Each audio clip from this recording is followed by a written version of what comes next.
ਇਹ ਹੁੰਦੀ ਹੈ ਕਿਸੇ ਵੀ ਕ੍ਰਿਮੀਨਲ ਦੀ, ਜਦੋਂ ਕਿਸੇ ਐਸੇ ਮੁਲਕ ਦੇ ਵਿੱਚ ਚਲਾ ਜਾਂਦਾ ਹੈ ਉਸ ਤੋਂ ਬਾਅਦ ਉਹ ਐਕਸਟ੍ਰੈਡੀਸ਼ਨ ਦੇ ਪ੍ਰੋਸੈਸ ਦੇ ਵਿੱਚ ਪੈ ਜਾਂਦੇ ਨੇ। ਉਹ ਲਾਰੈਂਸ ਬਿਸ਼ਨੋਈ ਦੇ ਪਿਛਲੇ ਕੁਝ ਮਹੀਨਿਆਂ ਦੇ ਵਿੱਚ ਪਿਛਲੇ 5 ਜਾਂ 6 ਮਹੀਨਿਆਂ ਦੇ ਵਿੱਚ 3 ਵੱਡੇ ਗੈਂਗਸਟਰ ਆਪਾਂ ਸਚਿਨ ਬਿਸ਼ਨੋਈ, ਪਿਛਲੇ ਹਫਤੇ ਵਿਕਰਮ ਬਰਾੜ ਤੇ ਤਕਰੀਬਨ 3 ਜਾਂ 4 ਮਹੀਨੇ ਪਹਿਲਾਂ ਜਦੋਂ ਦੀਪਕ ਬਾਕਸਰ ਨੂੰ ਮੈਕਸੀਕੋ ਤੋਂ ਫੜ ਕੇ ਲੈ ਕੇ ਆਈ ਤੇ ਉਹ ਦਿੱਲੀ ਪੁਲਿਸ ਦੇ ਸਪੈਸ਼ਲ ਸੈੱਲ ਦਾ FBI ਦੇ ਨਾਲ ਜੁਆਇੰਟ ਆਪਰੇਸ਼ਨ ਸੀ। ਸੋ ਵਿਕਰਮ ਬਰਾੜ ਦੀ ਜਿਹੜੀ ਇਨਵੋਲਵਮੈਂਟ ਸੀ ਨਾ ਬਹੁਤ ਇੱਕ ਪੈਰੀਫੇਰਲ ਲੈਵਲ ਤੇ ਹੋਏਗੀ, ਜੇ ਹੋਏਗੀ। I mean police investigation authorities would know it better, ਲੇਕਿਨ ਜਿੰਨਾ ਕਿ ਮੈਂ ਸਮਝ ਪਾਇਆ ਮੈਨੂੰ ਇਹਦੀ ਇਨਵੋਲਵਮੈਂਟ ਇੰਨੀ ਨਜ਼ਰ ਆਈ ਨਹੀਂ। ਇਨਵੈਸਟੀਗੇਸ਼ਨ ਨੂੰ ਮਿਸਲੀਡ ਕਰਨ ਲਈ ਸਚਿਨ ਥਾਪੜ ਨੇ ਇਹ ਕਾਲ ਚੈਨਲ ਨੂੰ ਕੀਤਾ ਤੇ ਤਾਂ ਕਿ ਉਸ ਸਟੇਜ ਦੇ ਵਿੱਚ ਜਿਹੜੇ ਅਸਲ ਦੇ ਸ਼ੂਟਰ ਨੇ, ਅਸਲ ਦੇ ਕ੍ਰਿਮੀਨਲਸ ਨੇ, ਉਹਨਾਂ ਤੱਕ ਛੇਤੀ ਪੁਲਿਸ ਨਾ पहुंच पाए। नमस्कार, आदाब, सत श्री अकाल। रेड एफएम के इस ख़ास प्रोग्राम में एक बार फिर से मैं मणिमुख शर्मा आप सबका इस्तकबाल करता हूँ। जाने माने सिंगर सिद्धू मूसेवाला के कत्ल के केस में एक बहुत बड़ी कामयाबी हिंदुस्तान के सिक्योरिटी इस्टेब्लिशमेंट के हाथ आई है।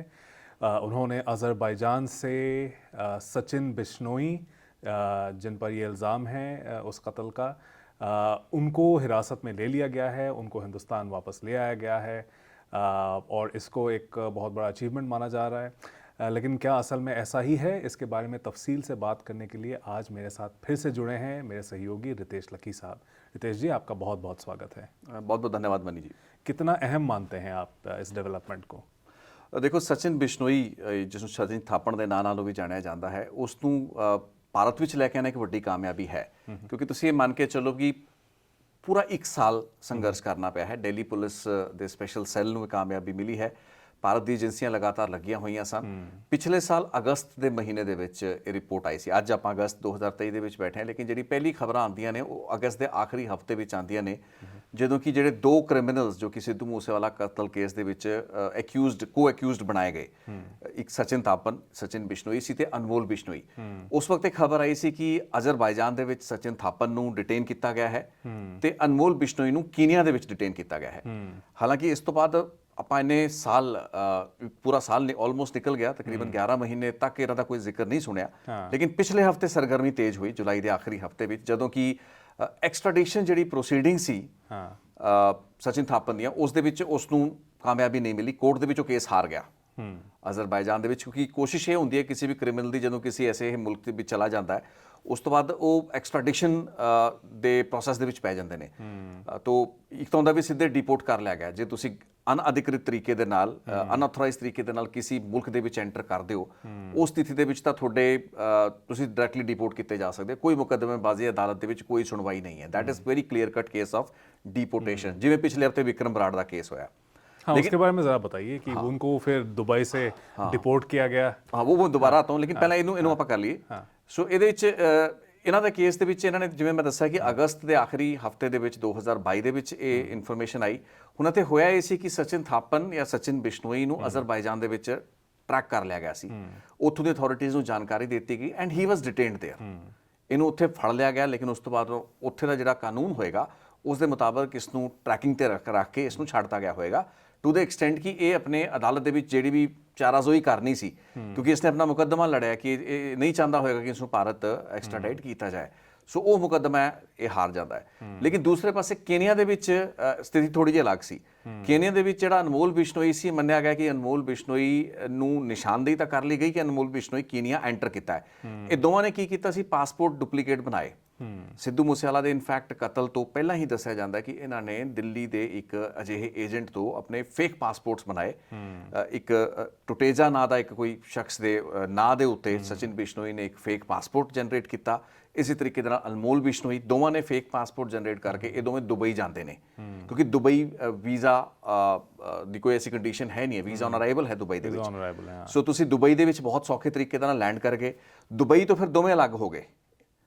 ਅਨਮੋਲ ਬਿਸ਼ਨੋਈ ਦੱਸਿਆ ਜਾਂਦਾ ਕਿ ਉਹ ਕੀਨੀਆ ਚਲਾ ਗਿਆ ਤੇ ਅਜ਼ਰਬਾਈਜਾਨ ਚਲਾ ਗਿਆ ਸਚਿਨ ਥਾਪੜ। ਸੋ ਉੱਥੇ ਜਾ ਕੇ ਜਦੋਂ ਇਹ ਟਰੈਕ ਕੀਤੇ ਗਏ, ਕਿਉਂਕਿ ਦਿੱਲੀ ਪੁਲਿਸ ਨੇ ਪਿਛਲੇ ਸਾਲ ਹੀ ਤਕਰੀਬਨ ਇਹਨਾਂ ਹੀ ਜੁਲਾਈ ਅਗਸਤ ਦੇ ਮਹੀਨੇ ਵਿੱਚ ਇਹ ਜਿਹੜਾ ਫਰਜ਼ੀ ਪਾਸਪੋਰਟ ਦਾ ਇੱਕ ਸਕੈਂਡਲ ਸੀ, ਉਸ ਦਾ ਪਰਦਾਫਾਸ਼ ਕੀਤਾ ਸੀ, ਜਿੱਥੋਂ ਇਹ ਕਲੀਅਰ ਹੋਇਆ ਜਿੱਥੋਂ ਕਿ ਪਛਾਣ ਮਿਲੀ, ਫਿਰ ਉਹ ਜਿਹੜੇ ਬੰਦੇ ਟੁਟੇਜਾ ਨਾਂ ਦਾ ਜਾਂ ਜਿਹੜੇ ਵੀ ਫਰਜ਼ੀ ਪਛਾਣ ਆਇਡੈਂਟੀਟੀ ਲੈ ਕੇ ਲੋਕ ਪਾਸਪੋਰਟ ਬਣਾ ਕੇ ਉੜੇ ਸੀ, ਉਹਨਾਂ ਨੂੰ ਟਰੈਕ ਕੀਤਾ ਗਿਆ ਵੀ ਉਹ ਕਿੱਥੇ ਕਿੱਥੇ ਗਏ ਨੇ।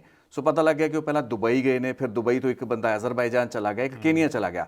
ਇਨਫੋਰਮੇਸ਼ਨ ਅਜ਼ਰਬਾਈਜਾਨ ਤੇ ਕੀਨੀਆ ਦੇ ਅਥਾਰਟੀਜ਼ ਨੂੰ ਦਿੱਤੀਆਂ ਗਈਆਂ। ਹੁਣ ਉੱਥੇ ਜਾ ਕੇ ਅਨਮੋਲ ਬਿਸ਼ਨੋਈ ਦੇ ਕੇਸ ਦੇ ਵਿੱਚ ਕਿਉਂਕਿ ਉਹ ਪ੍ਰੋਪਰਲੀ ਟਰੈਕ ਨਹੀਂ ਹੋ ਪਾਇਆ, ਉਸਦੀ ਨਿਸ਼ਾਨਦੇਹੀ ਸਹੀ ਨਹੀਂ ਹੋ ਪਾਈ, so he left Kenya at a particular time. ਜਦੋਂ ਕਿ ਤੁਹਾਨੂੰ ਯਾਦ ਹੋਏਗਾ ਕਿ ਉਸ ਸਮੇਂ ਦੇ ਵਿੱਚ ਬੜੀ ਵੱਡੀ ਖਬਰ ਚੱਲੀ ਸੀ ਕਿ ਅਨਮੋਲ ਬਿਸ਼ਨੋਈ ਤੇ ਸਚਿਨ ਥਾਪੜ ਦੋਵੇਂ ਅਜ਼ਰਬਾਈਜਾਨ ਤੇ ਕੇਨੀਆ 'ਚ ਟਰੈਕ ਨੇ।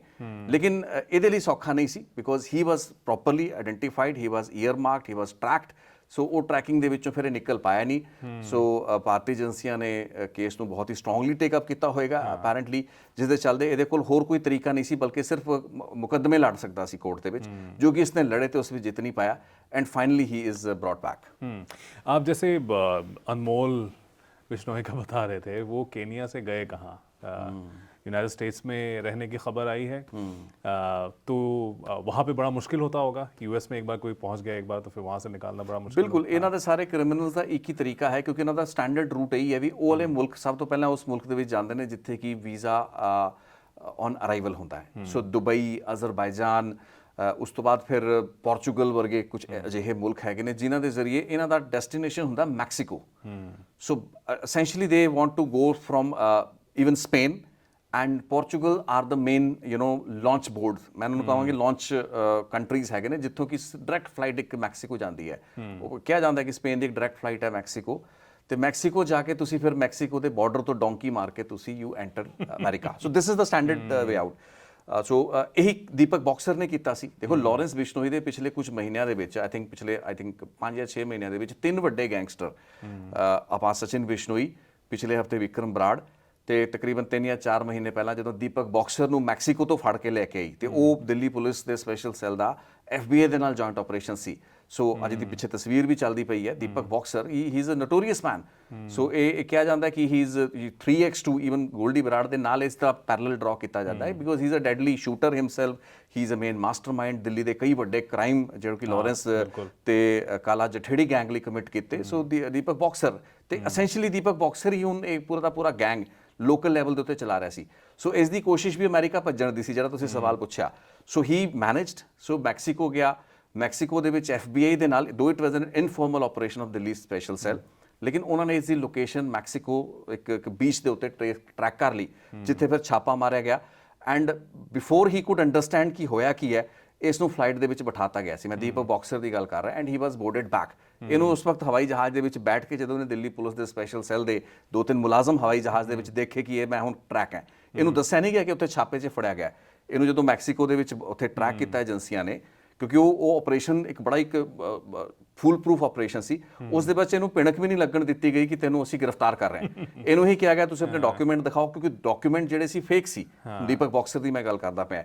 ਸੋ ਇਹਦੇ 'ਚ ਇੱਕ ਬੜਾ ਟੈਕਨੀਕਲ ਪੁਆਇੰਟ ਹੁੰਦਾ ਵੀ ਜਿਹੜਾ ਡੀਪੋਰਟੇਸ਼ਨ ਤੇ ਐਕਸਟ੍ਰਾਡੀਸ਼ਨ। ਹੁਣ ਡੀਪੋਰਟੇਸ਼ਨ ਦੇ ਵਿੱਚ ਤਾਂ ਬੜਾ ਸਿੰਪਲ ਜਿਹਾ ਆਧਾਰ ਹੈ ਕਿ ਤੁਸੀਂ ਜੇ ਗਲਤ ਦਸਤਾਵੇਜ਼, ਫਰਜ਼ੀ ਦਸਤਾਵੇਜ਼ਾਂ ਦੇ ਆਧਾਰ ਤੇ ਫਰਜ਼ੀ ਪਛਾਣ ਬਣਾ ਕੇ ਕਿਸੇ ਹੋਰ ਮੁਲਕ 'ਚ ਵਿੱਚ ਐਂਟਰ ਕਰ ਦਿਓ, ਤੇ ਇੱਕ ਕੰਟਰੀ ਦੀਆਂ ਉਸ ਦੀਆਂ ਏਜੰਸੀਜ਼ ਇਹ ਸਾਬਤ ਕਰ ਦਿੰਦੇ ਨੇ ਕਿ ਇਹ ਬੰਦੇ ਦੀ ਆਹ ਅਸਲ ਪਛਾਣ ਹੈ ਤੇ ਇਹ ਝੂਠੀ ਫਰਜ਼ੀ ਪਛਾਣ ਲੈ ਕੇ ਇਸ ਕੰਟਰੀ ਦੇ ਵਿੱਚ ਐਂਟਰ ਕੀਤਾ ਹੈ। ਉਹ ਕਲੀਅਰ ਕੱਟ ਡੈਪੋਰਟੇਸ਼ਨ ਦਾ ਕੇਸ ਹੈ, ਤੁਹਾਨੂੰ flight back to your country चढ़ाती जाती है, जो कि विक्रम बराड़ के साथ हुआ है। यही वाला विक्रम बराड़ के साथ ये हुआ, जो कि NIA ਦਾ ਆਪਰੇਸ਼ਨ ਸੀ, ਲੇਕਿਨ ਦੀਪਕ ਬੌਕਸਰ ਦੇ ਨਾਲ ਮੈਕਸੀਕੋ 'ਚ ਹੋਇਆ ਸੀ। ਸੋ ਜਦੋਂ ਉਹਨੂੰ ਫੜਿਆ ਗਿਆ, ਉਹ ਤੋਂ ਹੀ ਪੁੱਛਿਆ ਗਿਆ ਵੀ ਤੂੰ ਆਪਣੇ ਡਾਕੂਮੈਂਟ ਦਿਖਾ। ਉਹਨੂੰ ਲੱਗਿਆ ਕਿ ਮੈਨੂੰ ਕਿਤੇ ਐਮਬੈਸੀ ਵਗੈਰਾ ਲੈ ਕੇ ਜਾਵਾਂਗੇ, ਬਿਕੋਜ਼ ਇਹਨਾਂ ਦੇ ਵਕੀਲਾਂ ਨੇ ਸਮਝਾਇਆ ਹੁੰਦਾ ਕਿ ਤੁਸੀਂ ਜੇ ਫੜੇ ਗਏ ਉੱਥੇ, ਸੋ ਤੁਸੀਂ ਸਿੱਧਾ ਡਾਇਰੈਕਟਲੀ ਵਕੀਲ ਨੂੰ ਕੰਟੈਕਟ ਕਰੋ ਤੇ ਆਪਾਂ ਐਕਸਟ੍ਰੈਡੀਸ਼ਨ ਦਾ ਕੇਸ ਪਾ ਦਾਂਗੇ, ਤੇ ਉਹਦੇ ਨਾਲ ਕੁਝ ਮਹੀਨੇ ਤੇ ਕਈ ਕੇਸਿਸ ਦੇ ਵਿੱਚ ਕਈ ਸਾਲ ਤੱਕ ਉਹ ਪ੍ਰੋਸੀਡਿੰਗ ਚੱਲਦੀਆਂ ਨੇ ਤੇ ਤੁਸੀਂ ਵਾਪਸ ਕੰਟਰੀ ਐਕਸਟ੍ਰਾਡਾਈਟ ਨਹੀਂ ਹੋ ਪਾਉਂਦੇ ਹੋ। ਸੋ ਦੀਪਕ ਬੌਕਸਰ ਇੰਸਟੈਂਟਲੀ ਡਿਪੋਰਟ ਹੋ ਗਿਆ। ਸੋ ਉਹਨੂੰ ਤਾਂ ਪਤਾ ਹੀ ਤਦ ਲੱਗਿਆ ਜਦੋਂ ਹਵਾਈ ਜਹਾਜ਼ ਤੋਂ ਉਹਨੇ ਦੇਖਿਆ ਕਿ ਦੈਨ ਹੀ ਰਿਅਲਾਈਜ਼ ਕਿ ਓਕੇ ਹੁਣ ਹਵਾਈ ਜਹਾਜ਼ ਉੱਡਣ ਲੱਗਾ ਤੇ ਮੈਂ ਅਰੈਸਟ ਹੋ ਚੁੱਕਾ ਹੈ। And it was too late for him to resist that. Same thing almost happened for Vikram Brar, ਜਿਹਨੂੰ NIA ਪਿਛਲੇ ਹਫਤੇ ਲੈ ਕੇ ਆਈ ਹੈ। ਸੋ ਉਹ ਵੀ ਇੱਕ ਡਿਪੋਰਟੇਸ਼ਨ ਦਾ ਕੇਸ ਹੈ ਜਿਸ ਵਿੱਚ ਕਿ ਇਹ ਚੀਜ਼ਾਂ ਸਥਾਪਿਤ ਕੀਤੀਆਂ ਗਈਆਂ, ਕੋਈ ਲੰਬਾ ਚੌੜਾ ਮੁਕੱਦਮੇਬਾਜ਼ੀ ਉਹਦੇ ਵਿੱਚ ਵੀ ਨਹੀਂ ਹੋਈ। ਤੇ ਇਸ ਕੇਸ ਦੇ ਵਿੱਚ ਕਿਉਂਕਿ ਤਕਰੀਬਨ 11 ਮਹੀਨੇ ਲੱਗ ਗਏ, ਬਿਕੋਜ਼ ਇੱਥੇ ਕਾਨੂੰਨੀ ਜਿਹੜਾ ਪੈਂਤੜਾ ਸੀ, ਜਿਹੜੇ ਘੁੰਡੀਆਂ ਜਿਹਨੂੰ ਕਹਿੰਦੇ ਕਾਨੂੰਨ ਦੀਆਂ, ਉਹਨਾਂ ਦੀ ਵਰਤੋਂ ਕਰਨ ਦੀ ਕੋਸ਼ਿਸ਼ ਕਰਕੇ ਸੋ ਸਚਿਨ ਬਿਸ਼ਨੋਈ ਟਰਾਈਡ ਕਿ ਇਹ ਰੈਜ਼ਿਸਟ ਕਰ ਸਕੇ ਡਿਪੋਰਟ ਹੋਣਾ ਜਾਂ ਐਕਸਟ੍ਰਾਡਾਈਟ ਹੋਣਾ, ਲੇਕਿਨ ਫਾਈਨਲੀ ਇਹ ਕੇਸ ਉਹ ਕਹਿੰਦੇ ਹਾਰ ਗਿਆ। सो जिस कारण ये प्रोसेस फैसिलिटेट हो पाया।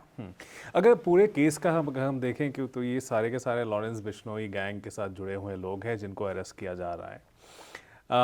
लेकिन क्या आपको लगता है कि अगर हम सीरियसली इसको देखें केस को, कितना बड़ा फ़र्क पड़ेगा इन लोगों के अरेस्ट होने से, एक्स्ट्राडाइट होने से? केस में कोई चेंज आएगा?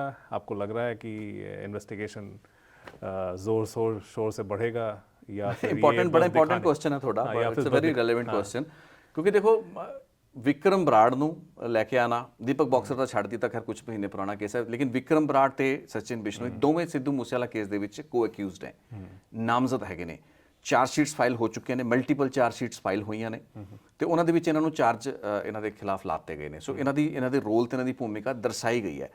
ਲੇਕਿਨ ਜੋ ਜਿੰਨੀ ਕਿ ਮੈਂ ਸਮਝ ਰੱਖਦਾ ਹਾਂ, ਜਿੰਨਾ ਕਿਸ ਕੇਸ ਨੂੰ ਮੈਂ ਸਮਝਿਆ ਹੈ, ਸੋ ਮੇਰੇ ਹਿਸਾਬ ਨਾਲ ਇਹਨਾਂ ਦੀ ਜਿਹੜੀ ਇਨਵੋਲਵਮੈਂਟ ਸੀ, ਖਾਸ ਕਰਕੇ ਵਿਕਰਮ ਬਰਾੜ ਦੀ, ਕਿਉਂਕਿ ਬਹੁਤ ਲੋਕ ਕਹਿੰਦੇ ਨੇ ਜੀ ਕਿ ਤੁਸੀਂ ਵਿਕਰਮ ਬਰਾੜ ਦੇ ਉੱਤੇ ਕੋਈ ਗੱਲ ਕਰੋ, ਵਿਕਰਮ ਬਰਾੜ ਦਾ ਕੀ ਭੂਮਿਕਾ ਸੀ, ਆਪਾਂ ਪਿੱਛੇ ਫੋਟੋ ਦੇਖ ਰਹੇ ਹਾਂ, is Vikram Brar.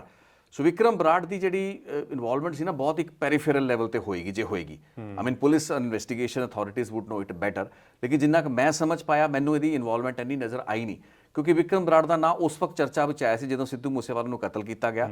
Within ਫਿਊ days ਧਮਕੀ ਆਉਂਦੀ ਹੈ ਸਲਮਾਨ ਖਾਨ ਨੂੰ ਤੇ ਉਹਦੇ ਫਾਦਰ, ਸਲਮਾਨ ਖਾਨ ਉਹਨਾਂ ਦੇ ਫਾਦਰ ਸਲੀਮ ਖਾਨ ਨੂੰ। ਇਹ ਦੱਸਿਆ ਜਾਂਦਾ ਕਿ ਉਹਨਾਂ ਦੇ ਜਿੱਥੇ ਉਹ ਸੈਰ ਕਰਦੇ ਸੀ ਮਾਰਨਿੰਗ ਦੇ ਵਿੱਚ, ਉੱਥੇ ਕਿਸੇ ਨੇ ਇੱਕ ਚਿੱਠੀ ਰੱਖਤੀ ਜਿਸ ਵਿੱਚ ਲਿਖਿਆ ਗਿਆ ਸੀ ਕਿ ਤੁਹਾਡਾ ਮੂਸੇਵਾਲਾ ਕਰ ਦਾਂਗੇ, ਇਸ ਤਰੀਕੇ ਦੇ ਨਾਲ ਉਹ ਸ਼ਬਦਾਵਲੀ ਸੀ। ਸੋ ਉਹ ਬਾਅਦ ਦੇ ਵਿੱਚ ਜਿਹੜੇ ਮੁੰਡੇ ਟਰੈਕ ਹੋਏ ਆ, ਫੜੇ ਗਏ। ਇਨਫੈਕਟ ਦਿੱਲੀ ਪੁਲਿਸ ਦਾ ਸਪੈਸ਼ਲ ਸੈੱਲ ਜਦੋਂ ਇਨਵੈਸਟੀਗੇਸ਼ਨ ਕਰ ਰਹੇ ਸੀ, ਉਹਨਾਂ ਨੇ ਆਈ ਥਿੰਕ ਜਿਹੜੇ ਇੱਕ ਮਹਾਕਾਲ ਇੱਕ ਬੰਦਾ ਸੀਗਾ, ਇੱਕ ਸੌਰਭ, ਇਸ ਤਰੀਕੇ ਦੇ 2-3 ਬੰਦਿਆਂ ਦੇ ਨਾਂ ਆਏ ਸੀ ਜੋ ਕਿ ਮੁੰਬਈ ਬੇਸ ਗੈਂਗਸਟਰ ਸੀ। ਲਾਰੈਂਸ ਬਿਸ਼ਨੋਈ ਨੇ ਆਪਣੀ ਇਨਵੈਸਟੀਗੇਸ਼ਨ ਉਹਨਾਂ ਵੱਲ ਇਸ਼ਾਰਾ ਕੀਤਾ ਸੀ ਕਿ ਇਹ ਹੋ ਸਕਦੇ ਨੇ। ਸੋ ਜਦੋਂ ਉਹਨਾਂ ਨੂੰ ਫੜਿਆ ਗਿਆ, ਉਹਨਾਂ ਦੇ ਲਿੰਕ ਨਿਕਲੇ ਤੇ ਫਿਰ ਦੱਸਿਆ ਗਿਆ ਕਿ ਉਹ ਬੰਬੇ ਵਾਲੇ ਪਾਸੇ ਜਿਹੜੇ ਧਮਕੀ ਭਰੀ ਚਿੱਠੀਆਂ ਪਹੁੰਚਾਈਆਂ ਗਈਆਂ ਸੀ ਸਲਮਾਨ ਖਾਨ ਜਾਂ ਉਸਦੇ ਰਿਸ਼ਤੇਦਾਰ, ਉਹਦੇ ਫਾਦਰ ਨੂੰ, ਉਹਦੇ ਵਿੱਚ ਵਿਕਰਮ ਬਰਾੜ ਦੀ ਇਨਵੋਲਵਮੈਂਟ ਤੇ ਭੂਮਿਕਾ ਸੀ। ਲੇਕਿਨ ਸਿੱਧੂ ਮੂਸੇਵਾਲਾ ਕੇਸ ਦੇ ਵਿੱਚ ਉਹਦੀ ਇਨਵੋਲਵਮੈਂਟ ਕਿੰਨੀ ਕੁ ਹੈਗੀ, ਕਿੰਨੇ ਕੁ ਲੈਵਲ ਤੇ, ਉਹ ਮੈਨੂੰ ਹਜੇ ਤੱਕ ਸਮਝ ਨਹੀਂ ਆਇਆ, ਕਿਉਂਕਿ ਮੇਰੇ ਕੇਸ ਦੇ ਵਿੱਚ ਮੇਰਾ ਜਿੰਨਾ ਕੁ ਮੇਰੀ ਸਮਝ ਹੈ ਉਸ ਮੁਤਾਬਕ Vikram Brar has a very limited role. ਹਾਂ, ਇੰਨਾ ਜ਼ਰੂਰ ਹੈ ਕਿ ਦੁਬਈ ਦੇ ਵਿੱਚ ਬੈਠ ਕੇ ਹੀ maybe one of the handlers, ਕਿਉਂਕਿ ਉਹ ਮਲਟੀਪਲ ਲੋਕੇਸ਼ਨ ਦੁਨੀਆ ਦੇ ਅਲੱਗ-ਅਲੱਗ ਸ਼ਹਿਰਾਂ ਤੇ ਦੇਸ਼ਾਂ ਵਿੱਚੋਂ ਬੈਠ ਕੇ ਲੋਕ ਅਲੱਗ-ਅਲੱਗ, Goldy Brar was leading this operation ਤੇ ਉਹ ਹੈਂਡਲ ਕਰਦੇ ਪਏ ਸੀ। So it could be that Vikram Brar was one of the person who may have been handling ਕੁਝ ਪਾਰਟ ਉਸ ਪੂਰੀ ਦੀ ਪੂਰੀ ਕਨਸਪੀਰੇਸੀ ਦਾ, ਜਿਸ ਨੂੰ ਕਿ ਉਹ ਹੈਂਡਲ ਕਰ ਰਿਹਾ ਸੀ। ਜਿੱਥੇ ਤੱਕ ਸਚਿਨ ਬਿਸ਼ਨੋਈ ਦੀ ਗੱਲ ਹੈ ਜਾਂ ਸਚਿਨ ਥਾਪੜ ਦੀ ਗੱਲ ਹੈ, ਇਹਦੀ ਭੂਮਿਕਾ ਥੋੜੀ ਜ਼ਿਆਦਾ ਹੈ। ਇਹ ਦੱਸਿਆ ਜਾਂਦਾ ਹੈ ਕਿ 2 ਮੋਡਿਊਲ ਸੀ ਜੋ ਕਿ ਸਿੱਧੂ ਮੂਸੇਵਾਲਾ ਦੇ ਕਤਲ ਕੇਸ ਦੇ ਵਿੱਚ ਵਰਤੇ ਗਏ, ਇੱਕ ਪੰਜਾਬ ਮੋਡਿਊਲ ਸੀ, ਇੱਕ ਹਰਿਆਣਾ ਮੋਡਿਊਲ। ਸੋ ਪੰਜਾਬ ਮੋਡਿਊਲ ਨੂੰ ਅਲੱਗ ਲੋਕ ਹੈਂਡਲ ਕਰ ਰਹੇ ਸੀ, ਲੇਕਿਨ ਦੱਸਿਆ ਜਾਂਦਾ ਕਿ ਹਰਿਆਣਾ ਦੇ ਵਿੱਚ ਜਿਹੜੇ ਗੈਂਗਸਟਰ ਆਏ, ਜਿਨ੍ਹਾਂ ਨੇ ਉਸ ਹਮਲੇ ਦੇ ਵਿੱਚ ਡਾਇਰੈਕਟ ਜਿਨ੍ਹਾਂ ਦੀ ਇਨਵੋਲਵਮੈਂਟ ਸੀ, ਸੋ ਉਹ ਜਦੋਂ ਛੁਪਦੇ ਨੇ, ਭੱਜਦੇ ਨੇ, ਹਮਲਾ ਵਾਰਦਾਤ ਕਰਕੇ ਨਿਕਲ ਜਾਂਦੇ ਨੇ, ਉਹਨਾਂ ਦੇ ਜਿਹੜੇ ਵੈਪਨਸ ਵਗੈਰਾ ਹੁੰਦੇ ਨੇ, ਉਹਨਾਂ ਨੂੰ ਸਾਂਭਣ ਦੇ ਵਿੱਚ ਜਾਂ ਉਹਨਾਂ ਨੂੰ ਡਿਸਪੋਜ਼ ਆਫ ਕਰਨ ਦੇ ਵਿੱਚ Sachin Thapar played a role. Okay, Sachin Thapar ਦਾ ਇੱਕ ਹੋਰ ਇੰਪੋਰਟੈਂਟ ਰੋਲ ਸੀ ਜੋ ਕਿ ਇਸਨੇ ਮਿਸਲੀਡ ਕਰਨ ਲਈ, ਪੂਰੀ ਦੀ ਪੂਰੀ ਇਨਵੈਸਟੀਗੇਸ਼ਨ ਨੂੰ ਮਿਸਲੀਡ ਕਰਨ ਲਈ ਕੀਤਾ, ਕਿਉਂਕਿ ਗੋਲਡੀ ਬਰਾੜ ਨੇ ਤਾਂ ਆਪਣੀ ਜ਼ਿੰਮੇਵਾਰੀ ਕਬੂਲ ਲਈ ਸੀ, ਲੇਕਿਨ ਸੋਸ਼ਲ ਮੀਡੀਆ ਦੇ ਉੱਤੇ ਇੱਕ ਤਾਂ ਹੁੰਦਾ ਗੋਲਡੀ ਬਰਾੜ ਦਾ ਫੋਨ ਕਰਕੇ ਜ਼ਿੰਮੇਵਾਰੀ ਕਬੂਲਣਾ, ਦੈਟ ਇਜ਼ ਅਨਦਰ ਥਿੰਗ, ਲੇਕਿਨ ਇੱਕ ਹੁੰਦਾ ਸੋਸ਼ਲ ਮੀਡੀਆ ਦੇ ਉੱਤੇ ਪੋਸਟਾਂ ਪਾ ਦੇਣਾ ਜੋ ਜਿਨ੍ਹਾਂ ਦੀ ਆਥੈਂਟਿਸਿਟੀ ਦੇ ਬਾਰੇ ਤੁਸੀਂ ਕਲੇਮ ਨਹੀਂ ਕਰ ਸਕਦੇ ਵੀ ਸਹੀ ਹੈ, ਗਲਤ ਹੈ, ਕਿਸ ਨੇ ਝੂਠੀ ਫੇਕ ਪੋਸਟ ਹੈ, ਨਹੀਂ ਹੈ। ਸੋ ਸਚਿਨ ਬਿਸ਼ਨੋਈ ਨੇ ਉਹਨਾਂ ਸਮਿਆਂ ਦੇ ਵਿੱਚ ਇੱਕ ਨਿਊਜ਼ ਚੈਨਲ ਹੈ, ਨੈਸ਼ਨਲ ਨਿਊਜ਼ ਚੈਨਲ, ਉਸ ਦੇ ਇੱਕ ਰਿਪੋਰਟਰ ਨੂੰ ਫੋਨ ਕੀਤਾ। ਆਫਟਰ ਆਈ ਗੋਟ ਅ ਕਾਲ ਫਰਮ ਗੋਲਡੀ ਬਰਾੜ, ਉਸ ਤੋਂ ਸ਼ਾਇਦ 2 ਜਾਂ 3 ਦਿਨ ਬਾਅਦ ਇਸ ਦਾ ਫੋਨ ਆ ਗਿਆ। ਸੋ ਇਸਨੇ ਉਸਦੇ ਵਿੱਚ ਜ਼ਿੰਮੇਵਾਰੀ ਲੈ ਲਈ ਕਿ ਜੀ ਅਸੀਂ ਕੀਤਾ ਹੈ, and which was right to the extent ਕਿ ਜੀ ਲਾਰੈਂਸ ਦਾ ਗੈਂਗ ਹੈ ਹੀ ਹੈ, ਗੋਲਡੀ ਬਰਾੜ ਵੀ ਉਹਦਾ ਹੀ ਪਾਰਟ ਹੈ। ਲੇਕਿਨ ਜਦੋਂ ਜ਼ਿੰਮੇਵਾਰੀ ਲੈਂਦਾ, ਉਸ ਵਕਤ ਉਹ ਜਿਹੜੇ ਜਰਨਲਿਸਟ ਕੁਐਸਚਨ ਪੁੱਛ ਰਹੇ ਸੀ, ਉਹਨਾਂ ਨੇ ਇਸ ਤੋਂ ਪੁੱਛਿਆ ਵੀ ਗੋਲੀ ਕਿਹਨੇ ਚਲਾਈ ਸੀ ਸਿੱਧੂ ਮੂਸੇਵਾਲਾ ਤੇ। ਸੋ ਇਹਨੇ ਸਚਿਨ ਥਾਪੜ ਕਹਿੰਦਾ ਕਿ ਮੈਂ ਚਲਾਈ ਸੀ, ਮੈਂ ਆਪਣੇ ਹੱਥ ਦੇ ਵਿੱਚ ਗਨ ਸੀ ਮੇਰੇ ਤੋਂ, ਮੈਂ ਚਲਾਈ। ਸੋ ਦਿਸ ਵਾਜ਼ ਅ ਕਲੇਮ। ਤੋ ਉਸ ਵਕਤ ਜਦੋਂ ਮੈਂ ਸੁਣਿਆ ਸੀ, ਮੈਨੂੰ ਸਮਝ ਆ ਗਿਆ ਸੀ ਕਿ ਫੇਕ ਗੱਲਬਾਤ ਹੈਗੀ ਹੈ, ਇਹਦੇ 'ਚ ਕੋਈ ਦਮ ਹੈ ਨਹੀਂ, ਜਾਂ ਤਾਂ ਇਹ ਬੰਦਾ ਸਚਿਨ ਬਿਸ਼ਨੋਈ ਜਾਂ ਸਚਿਨ ਥਾਪੜ ਹੈ ਜਾਂ ਨਹੀਂ ਹੈ, ਕਿਉਂਕਿ ਬਹੁਤ ਇਨੀਸ਼ੀਅਲ ਸਟੇਜ ਸੀ, ਅਜੇ ਸਮਝ ਹੀ ਨਹੀਂ ਆ ਰਿਹਾ ਸੀ ਕਿ ਕੌਣ ਕਿੱਥੇ ਇਨਵੋਲਡ ਹੈ, ਅਦਰ ਦੈਨ ਦ ਫੈਕਟ ਕਿ ਗੋਲਡੀ ਬਰਾੜ ਮਾਸਟਰਮਾਈਂਡ ਹੈ, ਲਾਰੈਂਸ ਬਿਸ਼ਨੋਈ ਦਾ ਗੈਂਗ ਪਿੱਛੇ ਹੈ। ਇਹ ਨਹੀਂ ਸਮਝ ਆ ਰਿਹਾ ਸੀ ਕਿ ਉਹਦੀ ਜਿਹੜੀ ਕੜੀਆਂ ਜੁੜ ਨਹੀਂ ਰਹੀਆਂ ਸੀ ਕਿ ਕਿਹੜੇ ਸ਼ੂਟਰ ਸੀ, ਕੌਣ ਲੋਕ ਸੀ। ਉਸ ਵਕਤ ਸ਼ੂਟਰ ਦੀ ਆਈਡੈਂਟੀਫਿਕੇਸ਼ਨ ਨਹੀਂ ਸੀ ਹੋਈ। Imagine, you can well imagine ਕਿ ਉਹ ਬਹੁਤ ਇੱਕ ਫਲਕਸ ਦੀ ਸਟੇਟ ਸੀ। ਉਹਦੇ ਵਿੱਚ ਇਸ ਸ਼ਖਸ ਨੇ, ਸਚਿਨ ਬਿਸ਼ਨੋਈ ਨੇ, ਮਿਸਲੀਡ ਕਰਨ ਲਈ ਇਨਵੈਸਟੀਗੇਸ਼ਨ ਨੂੰ ਇਹ ਕਹਿਤਾ ਕਿ ਗੋਲੀ ਮੈਂ ਚਲਾਈ ਸੀ, as if he were present on the spot of crime, which he was not. ਬਾਅਦ ਦੇ ਵਿੱਚ ਇਹ ਚੀਜ਼ਾਂ ਸਥਾਪਿਤ ਹੋਈਆਂ। ਪੰਜਾਬ ਪੁਲਿਸ ਦੀ AGTF ਨੇ ਇੱਕ ਪ੍ਰੈਸ ਕਾਨਫਰੰਸ ਕਰਕੇ ਕੁਝ ਹਫਤੇ ਦੀ ਜਦੋਂ ਇਨਵੈਸਟੀਗੇਸ਼ਨ ਹੋਈ, ਜਦੋਂ ਸਾਰੀਆਂ ਕੜੀਆਂ ਜੁੜੀਆਂ, ਪਤਾ ਲੱਗਿਆ ਵੀ ਇਹ ਸ਼ੂਟਰ ਸੀ, ਇੰਨੇ ਬੰਦੇ ਸੀ, ਇਹ ਮੋਡਿਊਲ ਸੀ, ਕਲੀਅਰ ਹੋ ਗਿਆ ਕਿ ਸਚਿਨ ਬਿਸ਼ਨੋਈ ਵਾਸ ਨੋਵੇਅਰ ਇਨ ਪਿਕਚਰ। ਸੋ ਫਿਰ ਉਹ ਜਿਹੜਾ ਫੋਨ ਕਾਲ ਇੱਕ ਚੈਨਲ ਨੂੰ ਜਾਂਦਾ ਹੈ ਜਿਸ ਵਿੱਚ ਜ਼ਿੰਮੇਵਾਰੀ ਲੈਂਦਾ ਕਿ ਮੈਂ ਗੋਲੀ ਚਲਾ ਰਿਹਾ ਸੀ, so that was totally to mislead and police put it on record, AGTF Punjab. ਉਹਨਾਂ ਨੇ ਕਿਹਾ ਕਿ ਇੱਕ ਝੂਠਾ ਦਾਵਾ ਸੀ, ਪੂਰੀ ਦੀ ਪੂਰੀ ਇਨਵੈਸਟੀਗੇਸ਼ਨ ਨੂੰ ਮਿਸਲੀਡ ਕਰਨ ਲਈ ਸਚਿਨ ਥਾਪੜ ਨੇ ਇਹ ਕਾਲ ਚੈਨਲ ਨੂੰ ਕੀਤਾ, ਤੇ ਤਾਂ ਕਿ ਉਸ ਸਟੇਜ ਦੇ ਵਿੱਚ ਜਿਹੜੇ ਅਸਲ ਦੇ ਸ਼ੂਟਰ ਨੇ, ਅਸਲ ਦੇ ਕ੍ਰਿਮੀਨਲਸ ਨੇ, ਉਹਨਾਂ ਤੱਕ ਛੇਤੀ ਪੁਲਿਸ ਨਾ ਪਹੁੰਚ ਪਾਏ। So it was an effort to mislead the investigation, that was his role, other than the fact ਕਿ ਆਫ ਕੋਰਸ ਇਸਨੇ ਉਹਨਾਂ ਦੇ ਹਥਿਆਰ ਵਗੈਰਾ ਨੂੰ ਸਾਂਭ ਸੰਭਾਲ ਕੇ ਜੋ ਵੀ ਇਹਨੇ ਖੁਰਦ-ਬੁਰਦ ਕੀਤੇ ਜਾਂ ਡਿਸਪੋਜ਼ ਆਫ ਕਰਨ ਦੀ ਕੋਸ਼ਿਸ਼ ਕੀਤੀ, ਉਹਨਾਂ ਨੂੰ ਛੁਪਾਇਆ, ਕਿਉਂਕਿ ਜਿਹੜਾ ਵੈਪਨ ਆਫ ਕ੍ਰਾਈਮ ਹੁੰਦਾ ਹੈ ਉਸ ਦੀ ਰਿਕਵਰੀ ਇੱਕ ਬੜਾ ਵੱਡਾ ਐਸਪੈਕਟ ਹੈ। ਅਲਟੀਮੇਟਲੀ ਜਦੋਂ ਤੁਸੀਂ ਕ੍ਰਾਈਮ ਦੇ ਨਾਲ ਕਿਸੇ ਚੀਜ਼ ਨੂੰ ਲਿੰਕ ਕਰਨਾ ਹੈ, ਉਸ ਦੇ ਵਿੱਚ ਉਹ ਵੈਪਨ ਦਾ ਜਿਹਨੂੰ ਕਹਿੰਦੇ ਆ ਕਿ ਬਰਾਮਦਗੀ ਉਹ ਬਹੁਤ ਮੈਟਰ ਕਰਦੀ ਹੈ। ਫਾਈਨਲੀ ਕੋਰਟਾਂ ਦੇ ਵਿੱਚ ਜਦੋਂ ਫੋਰੈਂਸਿਕਸ ਮੈਟਰ ਕਰਨੀਆਂ ਨੇ, ਸੋ ਉੱਥੇ ਅਕਿਊਜ਼ਡ ਬੈਨੀਫਿਟ ਇਸੇ ਚੀਜ਼ ਦਾ ਲੈਂਦਾ ਹੈ, ਦੇਖੋ ਜੀ ਹਥਿਆਰ ਨਹੀਂ ਰਿਕਵਰ ਹੋਇਆ, ਸੋ ਉਹ ਉਸ ਪੱਖੋਂ ਇਹ ਜਿਹੜੇ ਹਥਿਆਰਾਂ ਨੂੰ ਖੁਰਦ-ਬੁਰਦ ਕਰਨਾ was a very important job which I think he was doing. बाकी तो पुलिस इन्वेस्टिगेशन हम कर ही रही है। तो अगर जैसे जब तक गोल्डी बरार नहीं हाथ आता है इंडियन एजेंसीज के, और अब बड़ा मुश्किल लग रहा है बिकॉज वो भी यूनाइटेड स्टेट्स में है, शायद कनाडा की पुलिस भी उनकी तलाश में है, ਅਨਮੋਲ ਬਿਸ਼ਨੋਈ ਵੀ ਯੂਨਾਈਟਿਡ ਤੁਸੀਂ ਅਨਮੋਲ ਸੌਰੀ ਵਿੱਚ ਰਹੀ ਗੱਲ, ਤੁਸੀਂ ਅਨਮੋਲ ਬਿਸ਼ਨੋਈ ਵਾਲਾ ਕੁਐਸਚਨ ਪੁੱਛਿਆ ਸੀ, ਉਹ ਮੈਂ ਤੁਹਾਨੂੰ ਕਲੀਅਰ ਕਰਦਾ ਕਿ ਅਨਮੋਲ ਬਿਸ਼ਨੋਈ ਫਿਗਰਡ ਇਨ ਅ ਵੀਡੀਓ। ਉਹ ਅਮਰੀਕਾ ਦੇ ਇੱਕ ਸ਼ਹਿਰ ਦੇ ਵਿੱਚ ਇੱਕ ਸ਼ਾਦੀ ਦਾ ਵੀਡੀਓ ਸੀ। ਕਰਨਵੀਰ ਦਿਓ ਨਾਂ ਦਾ ਇੱਕ ਹੋਰ ਪ੍ਰੋਕਲੇਮਡ ਅਫੈਂਡਰ, ਵਾਂਟਡ ਕ੍ਰਿਮੀਨਲ, ਜਿਸ ਦਾ ਵਿਆਹ ਹੋ ਰਿਹਾ ਹੈ ਅਮਰੀਕਾ ਦੇ ਵਿੱਚ, ਉਹ ਖੁਦ ਭੱਜਿਆ ਹੈ, ਭਗੌੜਾ ਹੈ, ਲੁਧਿਆਣਾ ਜੇਲ੍ਹ ਚੋਂ ਪੈਰੋਲ ਜੰਪ ਕਰਕੇ ਭੱਜਿਆ ਹੋਇਆ। ਉਹਦੇ ਵਿਆਹ ਦੇ ਵਿੱਚ ਕੁਝ ਲੋਕਾਂ ਨੇ ਵੀਡੀਓ ਬਣਾਏ ਜਿਸ ਵਿੱਚ ਪੰਜਾਬ ਦੇ ਨਾਮੀ ਜਿਹੜੇ ਸਿੰਗਰ ਕਰਨ ਔਜਲਾ ਤੇ ਇੱਕ ਹੋਰ ਜਿਹੜੇ ਸਿੰਗਰ ਹੈਗੇ ਨੇ ਉਹ ਨਜ਼ਰ ਵਗੈਰਾ ਆਏ ਪਰਫਾਰਮ ਕਰਦੇ ਹੋਏ। ਉੱਥੇ ਜਿਹੜਾ ਇੱਕ ਮੁੰਡਾ ਭੰਗੜਾ ਪਾ ਰਿਹਾ ਸੀ, that was Anmol Bishnoi, and that is how the world got to know ਕਿ ਅਨਮੋਲ ਬਿਸ਼ਨੋਈ ਤਾਂ ਅਮਰੀਕਾ ਬੈਠਾ ਹੈ। ਜਦੋਂ ਕਿ ਜਿਹੜੀ ਲਾਸਟ ਟਿਪ ਜਾਂ ਲੀਡ ਉਹਦੇ ਬਾਰੇ ਸੀ, ਉਹ ਇਸ ਦੇ ਨਾਲ ਅਜ਼ਰਬਾਈਜਾਨ ਦੇ ਵਿੱਚ ਸਚਿਨ ਬਿਸ਼ਨੋਈ ਦੀ ਗ੍ਰਿਫਤਾਰੀ ਦੇ ਨਾਲ ਹੀ ਕੇਨੀਆ ਦੇ ਵਿੱਚ ਉਸਦੇ ਹੋਣ ਦੀ ਖਬਰ ਸੀ। ਸੋ ਕੇਨੀਆ ਤੋਂ ਉਹ ਕਿਵੇਂ ਕਿਸ ਰੂਟ ਤੋਂ ਅਮਰੀਕਾ ਪਹੁੰਚਿਆ, and it has to be Mexico, ਹੋਰ ਕੋਈ ਤਰੀਕਾ ਮੈਨੂੰ ਨਹੀਂ ਨਜ਼ਰ ਆ ਰਿਹਾ। ਸੋ ਹੀ ਵਾਸ ਸਕਸੈਸਫੁਲ ਕਿ ਕੀਨੀਆ ਤੋਂ ਮੈਕਸੀਕੋ ਨਿਕਲਣ ਦੇ ਵਿੱਚ ਕਾਮਯਾਬ ਹੋਇਆ ਹੋਏਗਾ, ਦੈਟਸ ਵਾਟ ਆਈ ਅਸਿਊਮ। ਤੇ then finally he made it, and but he is there in ਅਮਰੀਕਾ। ਉਹ ਅਮਰੀਕਾ ਸੀ ਉਸ ਵਕਤ ਤੱਕ ਟਿਲ 3-4 ਮੰਥਸ ਬੈਕ।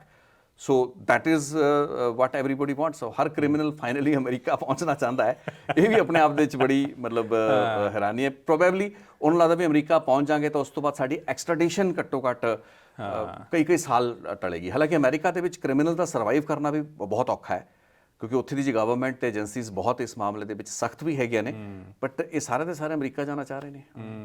नहीं, वहाँ पे क्योंकि रेफ्यूजी स्टेटस क्लेम करना भी बड़ा आसान होता है ना। कुछ जैसे आप न्यूयॉर्क चले गए, वो बहुत रेफ्यूजी फ्रेंडली है, ऐसा लोग इस्तेमाल करते हैं, ये एक रूट होता है हमेशा, ये भी एक तरीका हो सकता है। लेकिन अगर हम सिम्बॉलिकली भी अगर देखें तो गोल्डी बरार को अरेस्ट करना अलग मामला है, और सचिन बिश्नोई को अरेस्ट करना ये मतलब सिम्बॉलिकली कितना वैल्यू है इसका इस केस में। एक तो होता है रियल वैल्यू, लेकिन सिंबॉलिकली क्या आपको कोई वैल्यू दिख रहा है कि मतलब? नहीं, ਇਹਦੀ ਵੈਲਿਊ ਤਾਂ ਹੈ, ਨੋ ਡਾਊਟ ਕਿ ਇਹਨਾਂ ਦੀ ਜਿਹੜੀ ਗ੍ਰਿਫਤਾਰੀ ਦੀ ਵੈਲਿਊ ਹੈ, ਕਿਉਂਕਿ ਜਦੋਂ ਵੀ ਕੋਈ ਕ੍ਰਿਮੀਨਲ ਹੱਥ ਵਿੱਚ ਆਉਂਦਾ ਹੈ ਉਸ ਤੋਂ ਕਈ ਅਜਿਹੀਆਂ ਕੜੀਆਂ ਸੁਲਝਦੀਆਂ ਨੇ। ਹਾਲਾਂਕਿ case by and large police ਨੇ ਸੁਲਝਾ ਲਿਆ ਹੈ, ਤੇ ਉਹਦੇ ਵਿੱਚ ਸਿਰਫ ਇਹ ਹੁੰਦਾ ਕਿ ਜਿਹੜੀ ਕ੍ਰਿਮੀਨਲ ਕਨਸਪੀਰੇਸੀ ਹੋਈ, you have to connect the dots. Investigation ਦੇ ਵਿੱਚ ਹੀ ਡਾਟਸ ਕਨੈਕਟ ਕਰਨੇ ਜ਼ਰੂਰੀ ਨਹੀਂ ਹੈ, ਬਲਕਿ ਅਦਾਲਤਾਂ ਦੇ ਵਿੱਚ ਤੁਸੀਂ then you have to go on and establish those dots. ਤੇ ਕੋਈ ਵੀ ਕਮਜ਼ੋਰ ਕੜੀ ਰਹਿ ਜਾਏ ਤੇ ਉਹਦੇ ਬੇਸ ਉੱਤੇ ਕਈ ਵਾਰ ਬੜਾ ਮੇਜਰ ਜਿਹੜਾ ਮੁਲਜ਼ਮ ਹੁੰਦਾ ਉਹ ਵੀ ਬੈਨੀਫਿਟ ਲੈ ਜਾਂਦਾ ਹੈ। ਹੁਣ ਇੱਥੇ ਕਈ ਵਾਰ ਇਹ ਚੀਜ਼ ਏਜੰਸੀਆਂ ਨੂੰ ਥੋੜਾ ਜਿਹਾ ਧਿਆਨ ਵੀ ਦੇਣ ਦੀ ਲੋੜ ਹੁੰਦੀ ਹੈ। ਕਈ ਵਾਰ ਵਿਕਰਮ ਬਰਾੜ ਫॉर ਇੰਸਟੈਂਸ ਤੁਸੀਂ ਕੁਐਸਚਨ ਪੁੱਛਿਆ, ਹੁਣ ਵਿਕਰਮ ਬਰਾੜ ਮੈਨੂੰ ਇੱਕ ਕਮਜ਼ੋਰ ਕੜੀ ਲੱਗਦਾ ਇਸ ਕੇਸ ਦੇ ਵਿੱਚ, ਕਿਉਂਕਿ ਫਾਈਨਲੀ ਉਹਦੀ ਇਨਵੋਲਵਮੈਂਟ ਤੁਸੀਂ ਸਿੱਧੂ ਮੂਸੇਵਾਲਾ ਮਰਡਰ ਕੇਸ ਦੀ ਮੈਂ ਗੱਲ ਕਰਦਾ ਪਿਆ, ਉਹਦੇ ਵਿੱਚ ਕਿੰਨੀ ਕਰ ਪਾਓਗੇ ਨਹੀਂ ਕਰ ਪਾਓਗੇ, that remains to be seen. But ਉਹਦਾ ਕੋਈ ਜ਼ਿਕਰ ਹੀ ਨਹੀਂ। Even within the gang of Lawrence Bishnoi, NIA ਨੇ ਹਾਲਾਂਕਿ ਕਿਹਾ, ਖੁਲਾਸੇ ਕੀਤੇ ਨੇ ਕਿ ਇਹ ਤਾਂ ਮੇਨ ਜੋ ਸ਼ਬਦ ਵਰਤੇ ਗਏ ਨੇ ਵਿਕਰਮ ਬਰਾੜ ਲਈ, ਨੈਸ਼ਨਲ ਇਨਵੈਸਟੀਗੇਸ਼ਨ ਏਜੰਸੀ ਨੇ ਜਦੋਂ ਖੁਲਾਸਾ ਕੀਤਾ ਕਿ ਉਸ ਨੂੰ ਅਸੀਂ ਦੁਬਈ ਤੋਂ ਡਿਪੋਰਟ ਕਰ ਲਿਆਏ ਆ, ਉਹਨਾਂ ਨੇ ਕਿਹਾ ਇਹ ਤਾਂ ਇਹਨਾਂ ਦਾ ਕਮਿਊਨੀਕੇਸ਼ਨ ਕਮਾਂਡ ਸੈਂਟਰ ਸੀ। He was a communication command centre for the Lawrence Bishnoi and Kala Jathedi Goldy Brar whole league of gang who Vikram Brar Dubai.